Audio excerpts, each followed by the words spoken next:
Hello friends, welcome to Let's Learn and Teach. We are going to discuss important characteristics of CLT और communicative language teaching approach. देखिए friends, कल हमने CLT के बारे में discuss किया था। आज हम CLT अप्रोच के कैरेक्टरिस्टिक्स देखेंगे। देखिए फ्रेंड्स, सुबह के बज रहे हैं 3 और मैं सुबह 3 बजे उठकर ही आप लोगों के लिए वीडियो बनाती हूँ।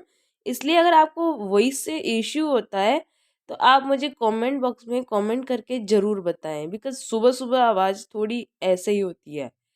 तो आप मुझे ज़रूर बताएं कि वॉइस से कोई प्रॉब्लम है या नहीं। इज़ इट ओके और नॉट ओके?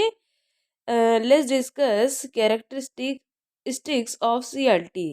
बट इससे पहले हम थोड़ा सा कल का रिवाइज करेंगे, बिकॉज जो हमने कल पढ़ा है वो भी माइंड में रहना जरूरी है। बाद में इनको डिस्कस करते हैं, नहीं है आज ज़्यादा, थोड़े से पॉइंट्स हैं। तो देखिए, कल हमने CLT के बारे में पहला पॉइंट पढ़ा था that in 1972 the American linguist and anthropologist Dell Hymes, यानी 1972 में अमेरिकन भाषाविद या मानव विज्ञानी थे। कौन थे?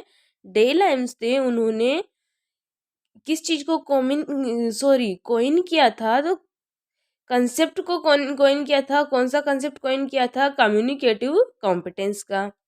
देखिए 1972 में डेल हाइम्स ने कम्युनिकेटिव कॉम्पिटेंस को कोइन किया। और किसके विरुद्ध कोइन किया? तो नोम चॉम्स्की जो थे, ये भी एक लिंग्विस्ट थे। इनके जो कॉन्सेप्ट थे लिंग्विस्टिक कॉम्पिटेंस, उसके अगेंस्ट कोइन किया। किसको किया? कम्युनिकेटिव कॉम्पिटेंस को लिंग्विस्टिक कॉम्पिटेंस के अगेंस्ट किसने किया और किसके विरुद्ध किया? तो डेल हाइम्स ने किया नोम चॉम्स्की के कॉम्पिटेंस के अगेंस्ट। कब किया? 1972 में। तो ये लर्न कर लेना। In 1972 the American linguist and anthropologist Dell Hymes coined the communicative competence against Chomsky's concept of linguistic competence। Next point हमने देखा था CLT was coined by Dell Hymes, advocated by Noam Chomsky, Henry Widdowson and Christopher Candlin. देखिए, अगर आपको exam में पूछा जाए who coined the CLT approach, then you will answer that Dell Hymes coined the CLT approach.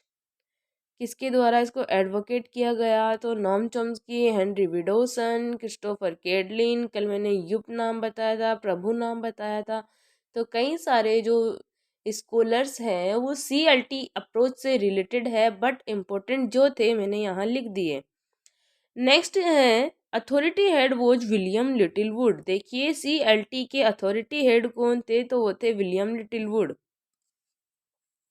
Next हमने देखा था objectives of CLT के कुछ उद्देश्य देखे थे कि CLT के उद्देश्य क्या होते। तो CLT का उद्देश्य होता है लर्नर को रियल लाइफ में कम्युनिकेशन करना सिखाना। देखिए, ज़्यादा डिस्कस नहीं करेंगे, थोड़ा थोड़ा देख लेते thoroughly. CLT aims at developing communicative language. CLT किसको डेवलप करती है? तो कम्युनिकेटिव नॉलेज को डेवलप करती है कि किस एनवायरनमेंट में किस तरह की बात की जानी चाहिए। CLT requires the knowledge for a learner to be able to know that when to use language, how to use language and where to use language। यानी CLT लर्नर को ये समझने या जानने के योग्य बनाती है कि जो भाषा हम यूज करने जा रहे हैं उसको कहाँ, कब, कैसे और कितना यूज करना है। नेक्स्ट पॉइंट में हमने देखा था इन CLT teacher is like a facilitator. देख कि CLT में जो अध्यापक होता है सुविधा प्रदाता की भूमिका में होता है, यानी वो ओनली फैसिलिटेट करता है लर्नर्स को, ना कि पूरा उसमें इन्वॉल्व होता है। यानी अगर लर्नर कहीं मिस्टेक्स कर रहा होता है तो टीचर का काम है सिर्फ उनको सुधार करवाना, ना कि पूरी तरीके से उसमें इन्वॉल्व होकर उसकी सारी प्रॉब्लम्स का सॉर्ट आउट करना। सिर्फ वो सुविधा प्रदान करता है, अगर उनसे मिस्टेक हो जाती है तो बीच में सुधार कर देता है। कम रोल होता है टीचर का CLT अप्रोच में। नेक्स्ट पॉइंट में हमने देखा था CLT is learner centred approach और प्यूपिल सेंटर्ड अप्रोच। कि CLT किस पर सेंटर्ड है? तो लर्नर सेंटर्ड है या प्यूपिल सेंटर्ड है? यानी अधिगमकर्ता पर केंद्रित होती है। लर्नर ही इसमें क्या होता है? सर्वोपरि होता है। CLT provides maximum opportunity to the learner for communicative interaction. CLT जो है बातचीत को इंटरेक्ट करने के लिए क्या देती है, कई सारे अवसर देती हैं। नेक्स्ट पॉइंट देखा था, CLT डेवलप्स कम्युनिकेटिव कॉम्पिटेंस इन लर्नर। CLT जो है लर्नर में कम्युनिकेटिव कॉम्पिटेंस को क्या करती है, डेवलप करती है। 4 तरह के कॉम्पिटेंसेस हमने देखे थे। पहला था लिंग्विस्टिक और grammatical competence, next was discourse competence, next was strategic competence and then sociolinguistic और कल्चरल कॉम्पिटेंस। देखिए, लिंग्विस्टिक या ग्रामेटिकल कॉम्पिटेंस के बारे में हमने पढ़ा था that it focuses on knowledge of theoretical language, यानी लिंग्विस्टिक कॉम्पिटेंस जो है थियोरेटिकल नॉलेज होनी चाहिए। हम थियोरेटिकल लैंग्वेज की हमें क्या होनी चाहिए, नॉलेज होनी चाहिए। और ये किस पर जोर देता है, ग्रामर, वोकेबलरी पर। और भाषा में जो भी हमारी चार स्किल्स होती है LSRW, उनकी नॉलेज पर ध्यान दिया जाता है, किसमें, ग्रामेटिकल या लिंग्विस्टिक कॉम्पिटेंस में। यानी हमें पहला तो थ्योरेटिकल लैंग्वेज की क्या होनी चाहिए, नॉलेज होनी चाहिए। ग्रामर एंड वोकेबलरी की नॉलेज होनी चाहिए। और लैंग्वेज स्किल्स जो है हमारी, उनकी नॉलेज लर्नर को सिखाई जाती हैं। नेक्स्ट था discourse competence. It means knowledge of context, interconnectedness and relation. Discourse competence का मतलब था कि अगर आप अपना कम्युनिकेशन कर रहे हो तो आपको पता होना चाहिए कि किस कॉन्टेक्स्ट में आपकी बातचीत या आपका कन्वर्सेशन जारी है, और जो आप कन्वर्सेशन कर रहे हो उसमें इंटरकनेक्टेडनेस है या नहीं। ये नहीं कि ए इंसान तो कुछ अलग बात कर रहा है और बी कुछ अलग बात कर रहा है, ऐसा नहीं होना चाहिए। आपके कन्वर्सेशन में इंटरकनेक्टेडनेस होनी चाहिए, उनमें रिलेशन का पता होना चाहिए कि जिस पर्सन से या जिस एनवायरनमेंट में हम बात कर रहे हैं वहाँ आपका रिलेशन कैसा है। नेक्स्ट इज एग्जाम्पल से कल समझा दिया था, तो आप कल वाला वीडियो देख सकते हैं इसके लिए। नेक्स्ट है strategic competence. It means knowledge of initiating the communication. देखिए, स्ट्रेटजी बनाकर ही हमारा कोई काम होता है, तो इसी तरह कम्युनिकेशन करने के लिए भी कुछ स्ट्रेटजीज होती है। तो पहला पॉइंट देखा था इनिशिएटिंग ऑफ कम्युनिकेशन, यानी आप अपनी बातचीत को किस तरह शुरू करते हैं।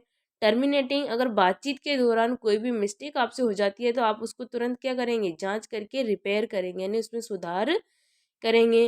और अपनी बातचीत को वापस मेंटेन करेंगे, जिस वे में आप पहले बात कर रहे थे तुरंत आप उसी वे में बात करने लगेंगे। रीडायरेक्ट, यानी अपनी कम्युनिकेशन को दोबारा से पुनः दिशा देंगे। नेक्स्ट हमने देखा था सोशियो लिंग्विस्टिक कल्चरल कॉम्पिटेंस। इसमें देखा था कि जिस एनवायरनमेंट में हमारा कम्युनिकेशन हो रहा है उस एनवायरनमेंट के बारे में हमें क्या होनी चाहिए, नॉलेज होनी चाहिए कि हम किस जगह हैं और हमें किस तरह की यहाँ पर बातचीत करनी चाहिए या किस तरह का कम्युनिकेशन इस जगह होना चाहिए।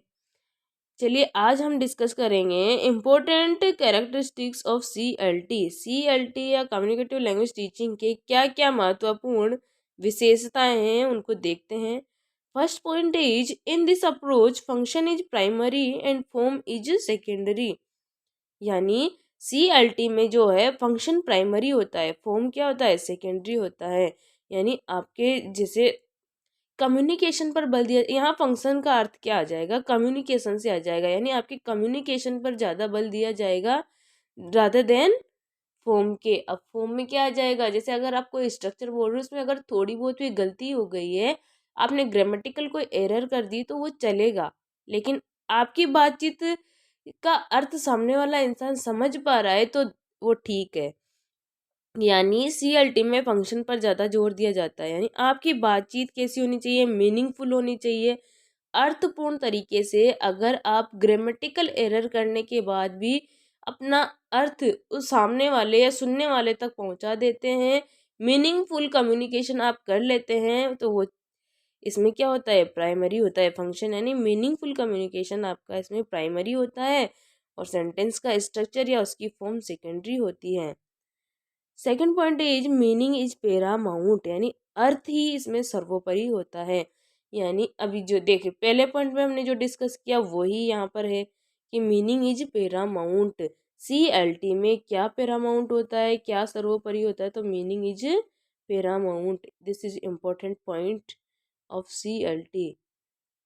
कि CLT में क्या पैरामाउंट होता है, तो मीनिंग पैरामाउंट होता है। सेंटेंस के स्ट्रक्चर में अगर आपने थोड़ी बहुत भी गलती कर दी तो वो चल जाता है, लेकिन आपका कम्युनिकेशन ऐसा होना चाहिए कि जो बात आप सामने वाले को समझाना चाहते हैं वो उस तक पहुंच जाए। Next point is fluency is primary and accuracy is secondary. वही बात है घुमा फिरा के कि फ्लुएंसी इज प्राइमरी, जिस भाषा में आप बात कर रहे हो उसमें आप फ्लुएंट होने चाहिए, यानी आप आसानी से उस लैंग्वेज को बोलकर अपनी बात सुनने वाले तक पहुंचा दे। Accuracy is secondary. अब एक्यूरेसी किस में होगी? ग्रामर में होगी।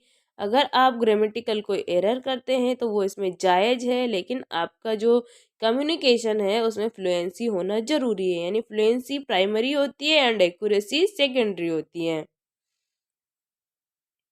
Next point is according to William Littlewood के अनुसार the CLT pays systematic attention to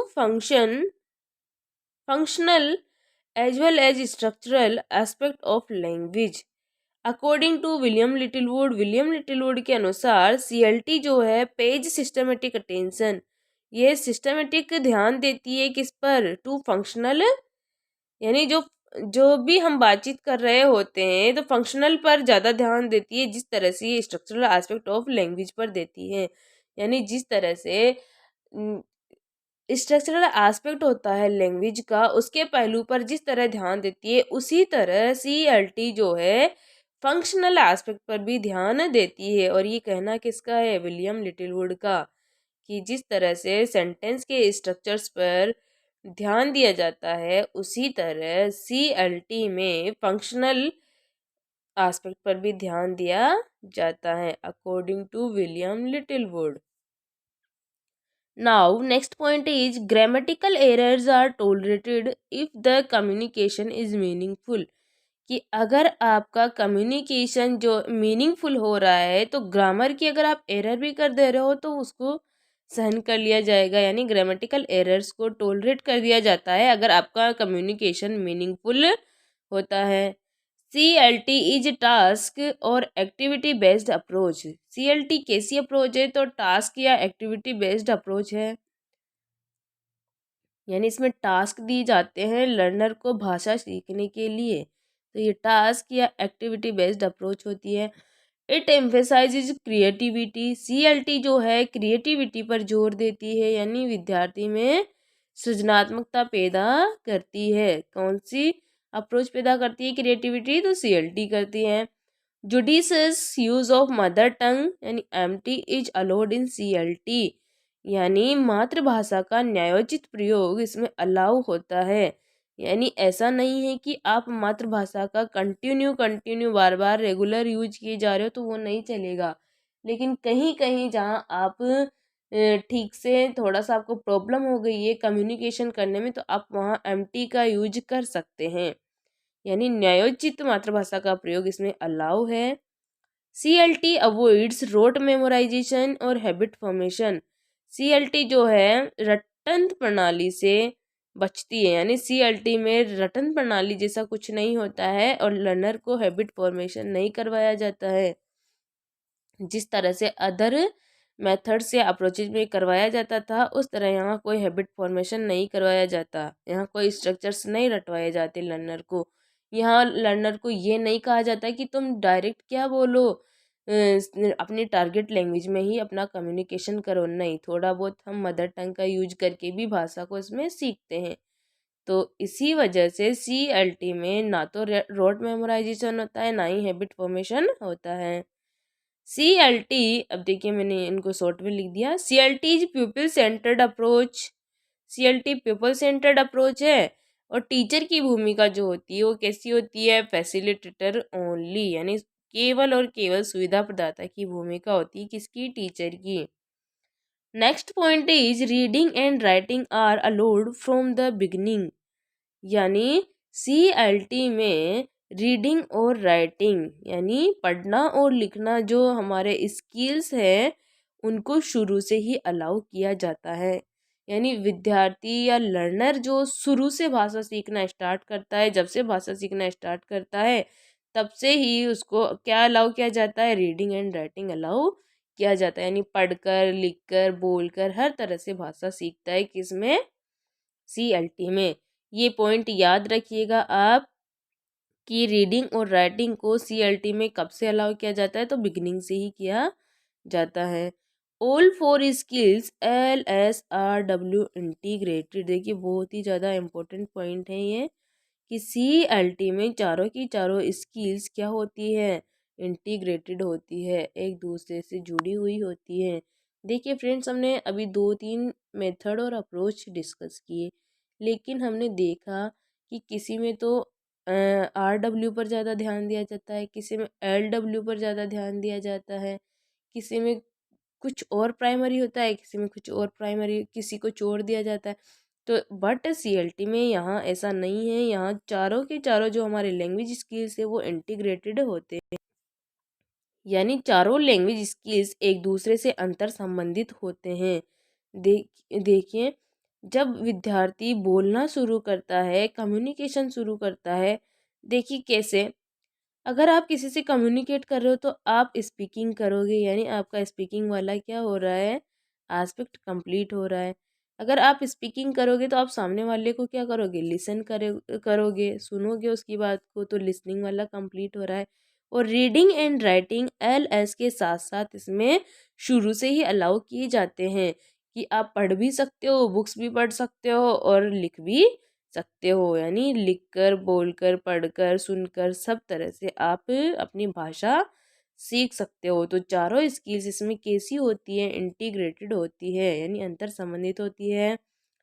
the unit of language teaching is sentence. देखिए, CLT में लैंग्वेज टीचिंग की यूनिट क्या होती है, तो सेंटेंस होती है। तो फ्रेंड्स, ये थे हमारे आज के CLT के कैरेक्टरिस्टिक्स।